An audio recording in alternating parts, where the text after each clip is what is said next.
everything that's going to be taught in this course in cities that 5G is in cannot be applied the same. No. Everything changes. And one thing you mentioned is jump conductance. Can you talk a little bit about that? Let's say I have 5G antennas. One person I know, Jody, who's a health practitioner, woke up a morning and she sees this 5G antenna. It's up. And no warning, right? So what happens now that the 5G antenna is there is, if I understand that correctly, is that 5G jumps all over the wiring in your house. Can you address that a little bit? Well, not only does it jump on the wiring, it jumps on the water lines, the gas lines. Yeah. The crazy part, when they tested the 5G in New York City, I happen to have two members who are laser physicists that own a company that puts all the fiber optics in the ground in the entire Northeast, including Montreal. So I know a lot about what's going on in the world. And when they first tested this 5G in Midtown Manhattan, within 2 weeks, they had 5 people get electrocuted from standing on a manhole cover and also leaning on the lampposts that are in the city. Because what the city originally did is they started to put the 5G antennas on lampposts, traffic lights, and on Park Avenue on the outside of buildings. So for every city block in New York, you had to have 3 RF microwave repeaters in order to get the signal strong enough. What they started to find very quickly is that when they did this, they electrified any conductor that was around. So they had problems with the cable and the power grid in the apartments on Fifth Avenue. You know, rich people, they don't like it when things start to go awry. And Con Edison started to get complaints that people were getting static electric shocks. There was even reports of people driving down Park Avenue also getting shocks when they just touched their cell phone. And this brings up another kind of scary point. The other big thing that happened when they tested 5G in Southern California, and a lot of people call this conspiracy theory until you physically look in it, all the antennas that were in the Santa Rosa area, they were all turned on right before the Santa Rosa fires last October. And guess what? PG&E, which is the Con Edison version out in Southern California, reported 2 to 3 days before full power went on that they had massive changes within the power grid. And you can go look, this is public data. You're a journalist, so you can go pull this up. Well, it turns out everybody knows when they put on the news that 2 or 3 days later, we saw these massive wildfires that did the most bizarre things. They would melt car engines, but the trees that were around weren't touched. And the reason for that is the trees were grounded. Anything that wasn't grounded that had a conductor in it had the temperature that would approach that to melt aluminum. And we actually saw, $100,000 cars with aluminum engine blocks melted in the street while the trees around their incinerated house were not bad. That is the absolute electromagnetic footprint of an electromagnetic fire. So guess what? These things that we're talking about, these are the clues that the people who watch this video need to begin to remember. It's okay that you think this is hyperbole or it's going to suspend your belief. That's not the point. The point is you need to be aware, because you don't understand the science, that these kind of things can happen. So then let's take it to the next step.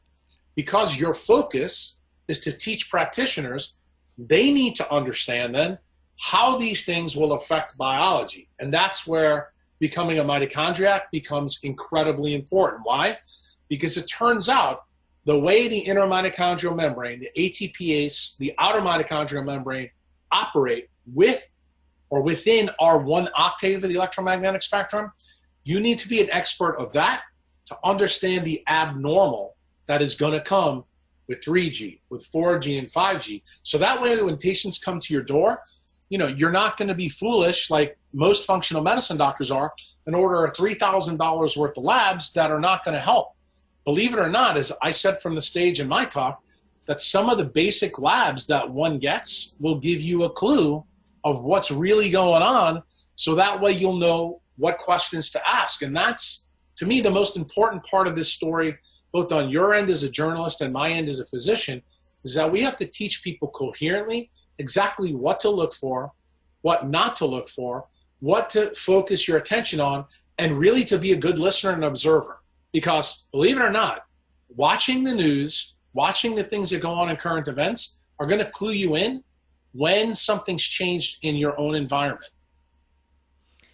What are these tests, Jack, that you would recommend? I guess it's I've heard with Zach Bush talks about what is it called, phase angle. Is that a good one? Which test would you look at to see how electromagnetic and the light environment is wrong in someone?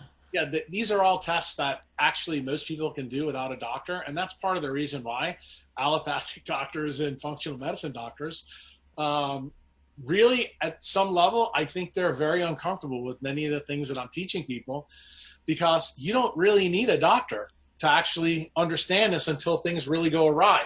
The simplest test is a BUN and creatinine ratio. What does BUN stand for? Blood urea nitrogen. What did I say to you earlier, Nick? The two key things that separate us, meaning humans, from our evolutionary ancestors is the TCA cycle and urea cycle. Urea cycle is linked to BUN. What does that mean? When your BUN goes up, your urea cycle is not working. That means those two cycles, which are like bicycle tires, one of them is not working as good. So your BUN rises. What is that a sign of? It's a sign that the cell is dehydrated inside. Very similar to the story that I gave you before about the 250 obedient idiots in the plane flying from Montreal to New Orleans. Why? Because they're being irradiated just like a piece of steak in a microwave oven. Well, it turns out, how does this physically happen now at the cell level? Well, the BUN goes up. When the BUN goes up, water can't be added to either of those cycles. One of the gentlemen that spoke at Vermont right before me, which is Dr. Boros, he tried to get that message across. Unfortunately, many of the people that were there don't have the biochemical background to really, truly understand this. And there may be many people watching this that also don't know. But here's the beautiful part of being a mitochondriac. You don't need to know all the steps in the TCA cycle. All you need to know is this, that you cannot fat burn and you cannot use protein properly if those two cycles aren't working. So what is this a story of? The kinetics of those two cycles. So I tell people to think about it like a Ferrari.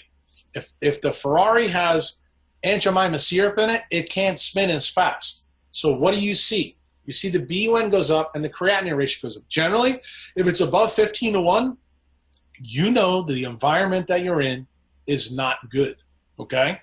What's another test? This is probably the best one, and this is one that will probably resonate with a lot of the clinicians that you're going to have here. I hear every time I go talk, the number one question they want to ask me is, hey, Jack, I put people on a boatload of vitamin D, then I check it in 3 months and it hasn't budged. Why is that? Well, it's very simple. That tells you that the environment that they're living in is very high-powered 4G, probably got 5G in it. Why? Turns out on the surface of your skin, back to the topology story, when the sunlight hits your skin, your mitochondria make water. Well, it turns out the way we make vitamin D3 is from LDL cholesterol converting to D3, and it begins on our skin. That's called an isomerization step. If you have no water in your skin, you can't make the conversion. So guess what? That's the reason you never see it. That's the topology effect that occurs on the skin. Most functional medicine doctors don't know that. I can tell you most allopathic doctors don't know that, with the exception of dermatologists. The dermatologists do know about that isomerization step, but they believe the sun causes the problem. They have no idea how mitochondria work, so they never get the story fully correct either. The key is patients, though, know, especially patients that have other comorbid mitochondrial disease, they have this problem. So the classic one that you hear about in many conferences you go to is the fat person that takes vitamin D and it never goes up and they can never lose weight. Well, it turns out the reason is that they're in an environment that's loaded with non-native EMF. The most common one is blue light. The second most common one is the networks that they're around, because it turns out that the mechanism of this effect body-wide is what I talked about in Vermont. It's where melanopsin, the blue light detector in your eye and your skin, is bound to vitamin A. In us, in humans, it's a loose covalent bond, meaning that it's very easy to break. That's the reason why it's a problem, because when vitamin A goes down, guess what it's yoked to in the brain? Vitamin D. Vitamin A and vitamin D are linked. Why? Vitamin D is a skin product. Vitamin A is a brain product. What do the skin and the brain have in common for the doctors listening to this. They both come from neuroectoderm. That's the reason why